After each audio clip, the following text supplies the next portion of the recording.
그래서 제가 늘 환자분들께 말씀드리기를 유전적으로 안 좋아서 내가 뚱뚱하기보다는 내 책임이 사실은 60~70%라고 말씀을 드리는데요. 안녕하세요. 일상생활 속 건강 관련 팩트를 체크해보는 시간, 건강팩트체크의 유재인입니다. 오늘도 저와 함께 건강 팩트를 체크해 주실 교수님을 모셔봤는데요. 안녕하세요, 교수님. 네. 간단하게 자기소개 부탁드립니다. 네, 저는 강남 세브란스병원 가정의학과에 있는 이지원이라고 합니다. 제가 궁금했던 게 하나 있는데요. 혹시 교수님도 다이어트를 해보신 적이 있나요? 있죠. 고3 때는요, 너무 스트레스가 많고 힘들고 해서 매일 밤 12시에 그냥 초콜릿바 이만한 거 하나와 모 회사에 바나나 우유를 매일 하나씩 먹었죠. 그러고 났더니 아마 지금보다 한 8kg에서 10kg 정도 더 많이 나갔을 것 같아요. 그리고 나서 사실은 대학에 들어오고 나서는 체중을 조절해야겠다 생각하고 원푸드 다이어트를 한 거죠. 그래서 하루에 뭐 식빵 한두 장, 두세 장 이렇게 먹고 너무 힘들고 그 다음에 지치고 탈수도 일어나고 핑글핑글 돌고 그래서 그만뒀다가 다시 체중이 증가한 경험도 있습니다. 저도 이 선생님의 말씀에 굉장히 지금 공감이 가는 상황인데요. 그러면 본격적으로 팩트체크를 시작해 보겠습니다. 식사를 거르는 것이 다이어트에 도움이 될까요? 실제로 식사를 거른다기보다는 칼로리를 줄이는 것이 다이어트에 도움이 됩니다. 사실 우리 몸의 체중이라는 거는 많이 먹고 많이 움직이는 것이 시소게임과도 같기 때문에 먹는 양이 움직이는 양보다 많게 되면 당연히 체중이 늘겠죠. 그래서 식사를 거른다는 의미는 칼로리를 줄여주는 거기 때문에 칼로리를 줄이는 것은 사실 효과가 있다고 봅니다. 먹는 시간도 굉장히 중요합니다. 일관된 결과를 보이고 있는 것은 저녁 때 금식하는 시간이 긴 것. 그러니까 적어도 해가 떨어지고 나서는 많이 안 드시는 방법이 다이어트에 도움이 된다고 알려져 있습니다. 또 이와 반대로 아침을 드시는 것은 굉장히 건강에 도움이 되는데요. 아침을 안 드시는 분과 드시는 분을 비교를 했을 때 아침을 드시는 분에게서 혈당 조절도 더 잘 되고 콜레스테롤이나 심혈관 질환이 낮아진다고 보고되고 있습니다. 요즘에 다이어트나 건강을 위해서 저지방이나 저칼로리 음식이 굉장히 많이 나오고 있잖아요. 혹시 이런 거를 먹는 것도 살이 찌지 않는데 도움이 되나요? 사실 저지방이라는 문구에 이제 혼돈을 가지시면 안 되는데요.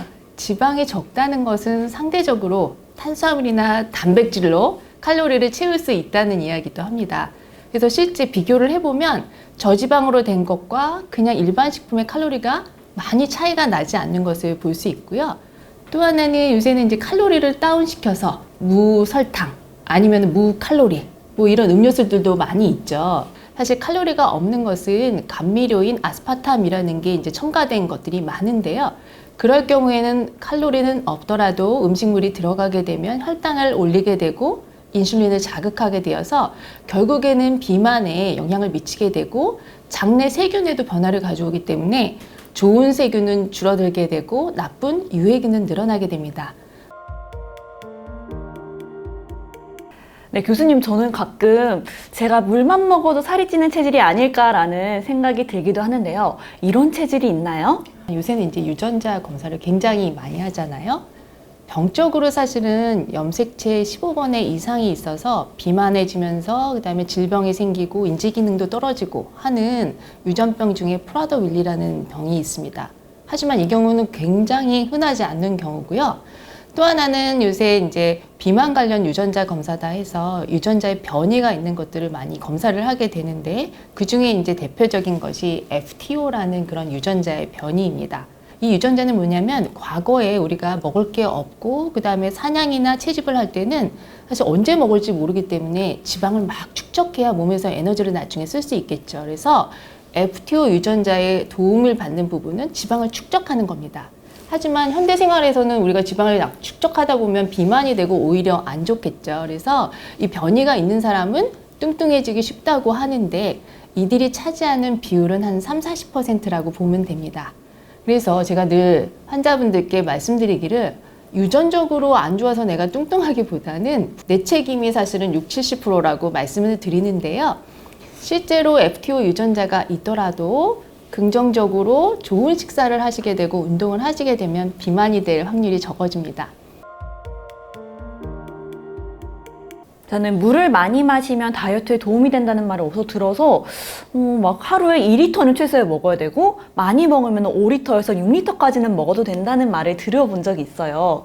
이것도 사실인가요? 미국에 유명한 역학 연구가 있는데요. 물을 충분히 마신 사람은 사실은 비만이 될 확률이 적다는 연구도 있고요. 물을 충분하게 섭취하시게 되면은 사실은 수분 공급도 잘 되지만 포만감도 주게 되고 우리 몸의 신진대사를 원활하게 하게 되겠죠. 근데 물을 안 드시는 분은 실제적으로 정말 내가 갈증이 있는지 아니면 배가 고파서 밥을 먹고 싶은지 이게 구분이 잘 안 되시는 경우가 많기 때문에 수분 섭취보다 음식을 섭취할 확률이 높아지게 되고 대사도 낮아지기 때문에 충분하게 수분을 섭취하는 것이 좋습니다. 혹시 운동 없이 식단 조절만 100% 해서 살을 뺄 수가 있을까요? 처음에 사실은 가장 좋은 다이어트, 효과적인 방법이라고 모든 분들이 생각하시는 게 칼로리를 줄이는 겁니다. 근데 문제는 뭐냐면 이렇게 칼로리만 다운하고 그 다음에 금식에 의존을 하시게 되면 몸의 근육량은 점차적으로 떨어지게 되고 그렇게 하다 보면 우리 몸에서 기초대사량이라는 것이 떨어지게 됩니다. 그러면 점점 살찌기 쉬운 체질로 변하는 거죠. 우리가 계속 이 날씬한 몸을 유지하고 건강을 지키기 위해서는 칼로리를 줄이는 것도 중요하지만 운동이 반드시 뒷받침이 되어야 합니다. 네, 오늘은 다이어트에 대한 오해와 진실에 대해 파헤쳐 봤는데요. 다이어트에 대한 우리의 오해가 생각보다 많았다는 것을 알 수 있었습니다. 오늘 함께 해주신 이주원 교수님 감사합니다. 네, 감사합니다. 여러분, 다이어트 특집은요, 다음 영상에서도 이어집니다. 궁금하신 점이 있다면 언제든지 댓글로 남겨주세요. 좋아요와 구독은 사랑입니다.